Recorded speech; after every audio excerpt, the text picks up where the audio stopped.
दोस्तों, एक ऐसा खौफनाक सच जिसे दबाने के लिए पूरी व्यवस्था ने एड़ी चोटी का जोर लगा दिया। एक ऐसी फिल्म जिसे सर्वर से डिलीट करने की कोशिश की गई क्योंकि यह बेनकाब करती है उस कड़वी हकीकत को जहां पर 25,000 से ज्यादा इंसानों को बेगुनाह होते हुए भी लावारिस बनाकर जला दिया गया। हेलो दोस्तों, वेलकम। मूवी की शुरुआत एक बेहद सुनसान और सन्नाटे से भरी जगह से होती है। रात के अंधेरे में कुछ पुलिस वाले आम नागरिकों को जबरदस्ती गाड़ी से उतारते हैं। बिना किसी पूछताछ के उन बेगुनाह लोगों पर अंधाधुंध गोलियां चला देते हैं और उनके फेक एनकाउंटर के बाद उनकी लाशों को सतलज नदी में फेंक दिया जाता है। दरअसल 1995 के उस दौर में पंजाब के अंदर पुलिस और मिलिटेंट के बीच एक खूनी जंग छिड़ी हुई थी, लेकिन इस जंग की आड़ में पुलिस और सरकार मिलिटेंट्स के साथ साथ पंजाब के आम और बेकसूर सिविलियंस को भी टारगेट कर रही थी। पुलिस वाले ऐसा सिर्फ इसीलिए करते थे ताकि वो मासूम लोगों को मारें, उनका नाम टेररिस्ट की लिस्ट में जोड़ें और मेडल के साथ अपना प्रमोशन ले सकें।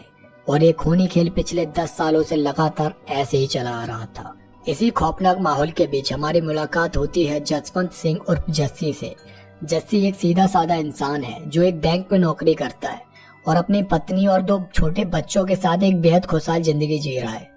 लेकिन एक दिन जस्सी की एक खुशहाल जिंदगी हमेशा के लिए बदल जाती है जब उसके गांव से उसके माता पिता का फोन आता है। वे बताते हैं कि जस्सी के बचपन के दोस्त कृपाल की मां, जिन्हें सब प्यार से बेबे कहते थे, कल से अचानक मिसिंग हो गई हैं। जस्सी तुरंत सब काम छोड़कर अपने गांव पहुंचता है। यहाँ हमें फ्लैशबैक में दिखाया जाता है कि कृपाल को पुलिस ने मिलिटेंट्स बताकर एनकाउंटर में मार दिया था। अपने ही जवान बेटे की मौत के बाद से बेबे का दिमागी संतुलन बिगड़ गया था। वो पागलों की तरह हर पुलिस स्टेशन के चक्कर काटती थी और अपने बेटे कृपाल को ढूंढती रहती थी। प्रेजेंट में जस्सी बेबी को ढूंढने के लिए अपने एक और दोस्त सतनाम के घर आता है। क्योंकि सतनाम खुद एक पुलिस वाला था, जस्सी को उम्मीद थी कि सतनाम उसकी मदद करेगा, पर उस टाइम पर सतनाम घर पर नहीं होता। उधर पुलिस महकमे में शिवेंद्र नाम का एक पुलिस अफसर का प्रमोशन करके उसे इंस्पेक्टर बना दिया जाता है क्योंकि उसने हाल ही में कई फेक एनकाउंटर किए थे।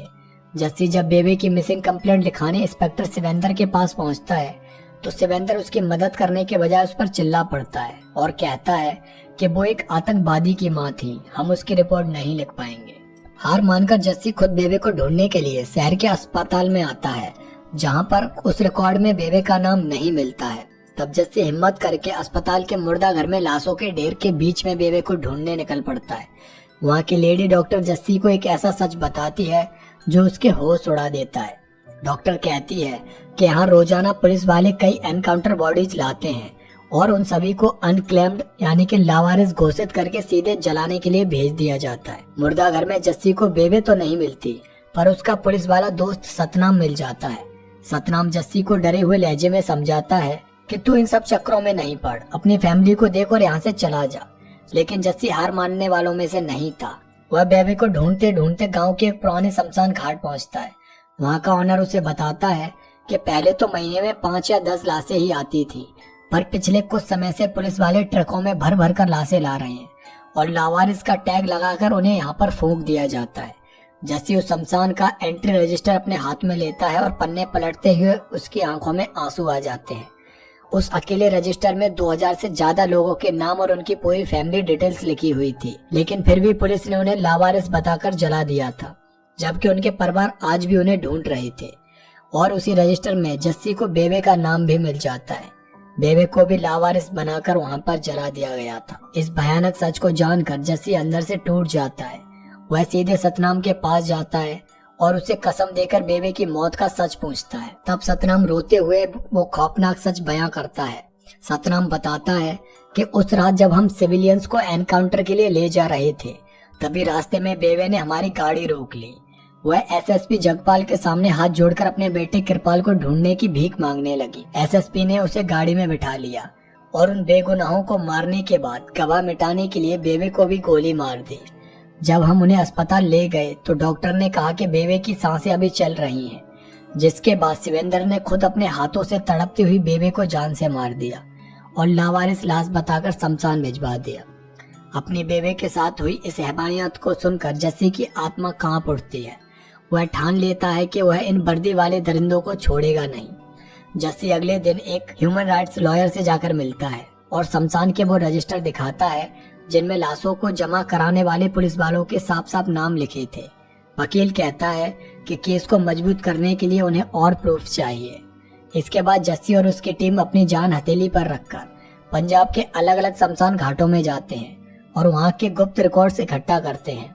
जब सारे रिकॉर्ड सामने आते हैं तो पता चलता है कि एक कोई छोटा मोटा क्राइम नहीं बल्कि 25,000 बेगुनाह नागरिकों को एक सोची समझी साजिश के तहत किया गया एक नरसंहार था। वकील जस्सी को समझाता है कि हमें इन पीड़ितों के परिवारों को कोर्ट में गवाह बनाकर पेश करना होगा। जस्सी और उसकी टीम उन रोते बिलखते परिवारों से जाकर मिलते हैं जो सालों से अपने बेटों और पतियों की राह देख रहे थे, जिन्हें यह तक नहीं पता था कि उनके अपनों को लावारिस बनाकर कब का जलाया जा चुका है। जस्सी उन सबको हौसला देता है और जब इन परिवारों को कोर्ट में जज साहब के सामने पेश किया जाता है तो सबूतों को देखकर जज को यह ऐतिहासिक केस एक्सेप्ट करना ही पड़ता है। अब कोर्ट केस की वजह से पंजाब के सीएम साहब की कुर्सी हिलने लगती है। वो तुरंत डीआईजी बिट्टा को इस मामले को दबाने का काम सौंपते हैं।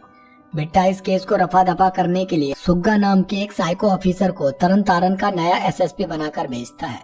सुग्गा के आते ही पंजाब में आतंक का दूसरा दौर शुरू हो जाता है। मरने वालों की संख्या अचानक से बढ़ जाती है। पुलिस वाले अब सरेआम मासूम लोगों को उठा लेते हैं। उन्हें थानों में बेरहमी से टॉर्चर किया जाता है और फिर मारकर सतलज नदी में बहा दिया जाता है। पुलिस की इस बर्बरता को देखकर अब पूरी जनता सड़कों पर उतर आती है और पुलिस के खिलाफ बहुत बड़ा प्रोटेस्ट शुरू हो जाता है। कहानी में सबसे बड़ा इंटरनेशनल ट्विस्ट तब आता है जब कनाडा की ह्यूमन राइट्स कमेटी जस्सी के संघर्ष को देखती है और उसे इस केस को ब्रीफ करने के लिए कनाडा इनवाइट करती है। यह जस्सी के लिए एक बहुत बड़ी जीत थी क्योंकि अब पहली बार पंजाब के इन हालातों और 25,000 लावारिस लोगों के इंसाफ की गूंज पूरी दुनिया के सामने गूंजने वाली थी। इंटरनेशनल प्रेशर को देखते हुए पंजाब सरकार डर जाती है और जस्सी को सरकारी सिक्योरिटी ऑफर करती है, लेकिन जस्सी का जमीर और उसकी बहादुरी देखिए, वह सरकार की इस खोखली सिक्योरिटी को लेने से साफ इनकार कर देता है। दूसरी तरफ सुग्गा को पता चलता है कि जस्सी की हेल्प सतनाम कर रहा है, इसलिए वो अपनी टीम के साथ सतनाम के घर पहुंचता है और उसकी पूरी फैमिली को मार देता है। साथ ही अपने साथ वो 2 मिलिटेंट्स को भी ले जाकर उनके घर पर मार देता है और सुबह मीडिया के सामने पुलिस बताती है कि सतनाम मिलिटेंट से मिला हुआ था और उसके घर से उन्हें हथियार मिले हैं जो कि सुग्गा ने ही रखवाए थे। सतनाम का छोटा भाई जग्गी जो कि सीएम सर की पर्सनल सिक्योरिटी में था, वो घर आता है तो उसे पता चलता है कि ये सब सीएम सर ने ही सुग्गा के हाथों करवाया है। तब वो गुस्से में अपनी मासूम फैमिली की मौत का बदला लेने के लिए सीएम सर की गाड़ी को बम से उड़ा देता है, जिसमें उसकी भी सीएम सर के साथ मौत हो जाती है और न्यू सीएम बोहरा को बनाया जाता है और इसका जिम्मेदार डीआईजी बिट्टा को माना जाता है क्योंकि ये उनकी सिक्योरिटी का फेलियर था। इस बात से गुस्से में बिट्टा जस्सी को उसके घर से उठवा लेता है। वहां पर उसका दोस्त संजीव उसे बचाने की बहुत कोशिश करता है पर वो बचा नहीं पाता है। अब जस्सी की किडनैपिंग के बाद लोग पंजाब की सड़कों पर उतर आते हैं और जस्सी को ढूंढने के लिए पुलिस पर प्रेशर डालने लगते हैं, जबकि जस्सी को किडनैप करने वाले भी सुग्गा और उसकी टीम के ही लोग थे। जब कई दिनों के प्रोटेस्ट के बाद भी पुलिस उनकी बात नहीं सुनती है तो बाई कोर्ट पुलिस को 3 महीने का टाइम दिया जाता है जस्सी को ढूंढने के लिए। उसके बाद इस केस को सीबीआई को सौंपने का आदेश दिया जाता है। अब 3 महीने बाद भी पुलिस जस्सी को ढूंढ नहीं पाती है और इस केस को सीबीआई को सौंप दिया जाता है। सीबीआई ऑफिसर समुद्र सिंह अपनी इन्वेस्टिगेशन जस्सी की वाइफ पम्मी से शुरू करता है, जहां पर वो बताती हैं कि संजीव की आंखों के सामने से सादा ड्रेस में पुलिस वाले जस्सी को उठाकर ले गए थे और जब इस बारे में वो लोग पुलिस स्टेशन रिपोर्ट करने गए थे तो उन्होंने उन्हें वहां से भगा दिया। अब समुद्र सिंह को जस्सी की किडनैपिंग में 2 आई विटनेस मिल जाते हैं। एक तो संजीव ही था और एक और बंदा था जिसने रास्ते में जस्सी को एक रेड वैन में ले जाते हुए देखा था। इसीलिए समुद्र सिंह उन 5 पुलिस ऑफिसर से इंटरोगेशन करता है जिनके नाम जस्सी की किडनैपिंग में सामने आ रहे थे, पर उन लोगों से उन्हें कोई खास जानकारी मिल नहीं पाती है। और तब समुद्र को पता चलता है कि उस रेड वैन को इंस्पेक्टर शिवेंद्र ने रेंट पर लिया था जस्सी की किडनैपिंग से 1 दिन पहले, पर उसका कहना था कि उसने वो वैन अपनी शादी के लिए रेंट पर ली थी। अब आगे इन्वेस्टिगेशन में समुद्र को पता चलता है कि 5 सितंबर को एक कैर सिंह नाम के बंदे को कांग स्टेशन में ले जाया गया था और 7 सितंबर को उसे वहां से छोड़ दिया गया था और 6 सितंबर को जस्सी की किडनैपिंग हुई थी। अब समुद्र को लगता था कि जस्सी को इसी कांग स्टेशन में रखा गया था, इसलिए वो कैर सिंह से मिलने उसके घर जाता है और वो उसे बताता है कि 6 सितंबर को जस्सी नाम के बंदे को उसके पास वाले सेल में लाया गया था। पुलिस वालों ने उसे वहां पर बहुत मारा पीटा था।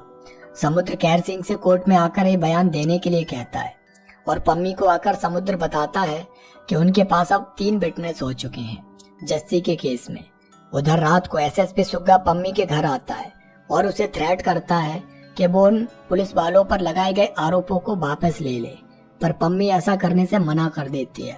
अब नेक्स्ट डे बिट्टा रिटायर्ड हो जाता है और उसकी जगह पर एसपी वर्मा आते हैं जो बिट्टा के बिल्कुल अपोजिट थे।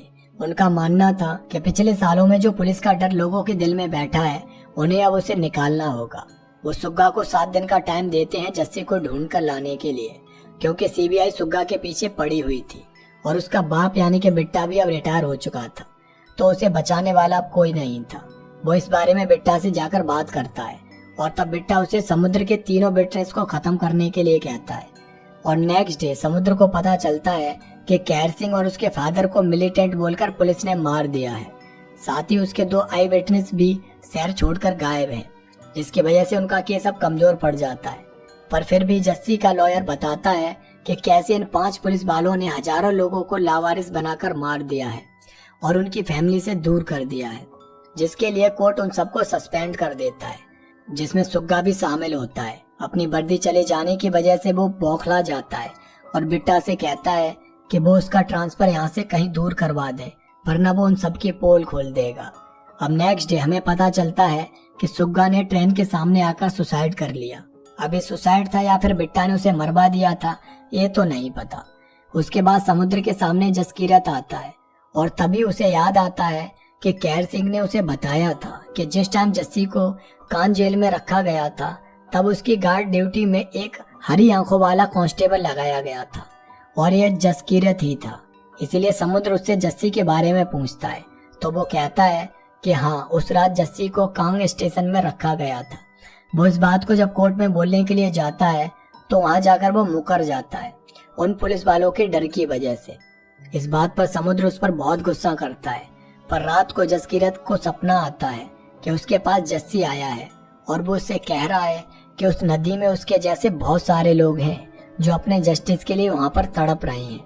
ये सब के बाद जसकीरत की आत्मा जाग जाती है और वो कोर्ट में आकर सच बताने के लिए तैयार हो जाता है। नेक्स्ट डे वो कोर्ट को बताता है कि सुग्गा और उसकी टीम ने जस्सी को उसके घर से उठा लिया था और उसे कांग स्टेशन में ले जाकर रखा था, जहां पर उन्होंने उसे समझाने की कोशिश की थी और उससे कहा था कि वो ये 25,000 लावारिस लोगों को भूल जाए, पर जस्सी ने उनके सामने झुकने से मना कर दिया था। तब उन लोगों ने जस्सी को बहुत मारा था। वहां पर 2 दिन रखने के बाद वो लोग उसे एक खंडर में लेकर गए, जहां पर कई दिनों तक लगातार जस्सी को टॉर्चर किया गया। उसे पूरी तरह से पीटा गया, उसके साथ सारी दरिंदगी की हदें पार कर दी गई, पर फिर भी जस्सी नहीं टूटा। इन द लास्ट वो उसे पुलिस स्टेशन लेकर आए। उसकी हालत बहुत खराब हो चुकी थी। जसकीरत ने भी उसे समझाने की कोशिश की, पर जस्सी ने कहा कि अगर आज वो अपने लोगों के लिए खड़ा नहीं होगा तो वो लोग कहीं लावारिस की तरह गुम हो जाएंगे और उन्हें कभी जस्टिस मिल ही नहीं पाएगा। पर तभी वहां पर सुग्गा अपनी टीम के साथ आया और उसने जस्सी को गोली मारकर जान से ही मार दिया। वो लोग उसकी बॉडी को सतलज नदी पर लेकर आए और चाकू से उसके पेट को चीर दिया ताकि बॉडी में पानी भर जाए और बॉडी नीचे डूब जाए, और इस तरह उन लोगों ने जस्सी को खत्म कर दिया। इतना बताने के साथ ही इस मूवी की एंडिंग हो जाती है। लास्ट में हमें बताया जाता है कि जसकीरत को उसके ही घर में मार दिया जाता है, पर उसकी टेस्टिमनी से उन 5 पुलिस वालों को उम्र कैद की सजा हो जाती है, पर बिट्टा इन सब से बच जाता है। पम्मी अपनी फाइट जारी रखती है उन सारे लोगों को जस्टिस दिलाने के लिए जिनको पुलिस ने लावारिस मानकर जला दिया था। और यह दर्दनाक हादसा रियल में पंजाब में हुआ था। कितने ही लोग अपनों से अलग कर दिए गए थे, सिर्फ कुछ पुलिस वालों के प्रमोशन और पैसे के लालच के लिए। तो दोस्तों, आपको ये मूवी कैसी लगी कमेंट करके जरूर बताना। साथ ही चैनल को सब्सक्राइब करके वीडियो को लाइक भी कर देना। तो इसी के साथ मिलते हैं नेक्स्ट वीडियो में, तब तक के लिए जय हिंद।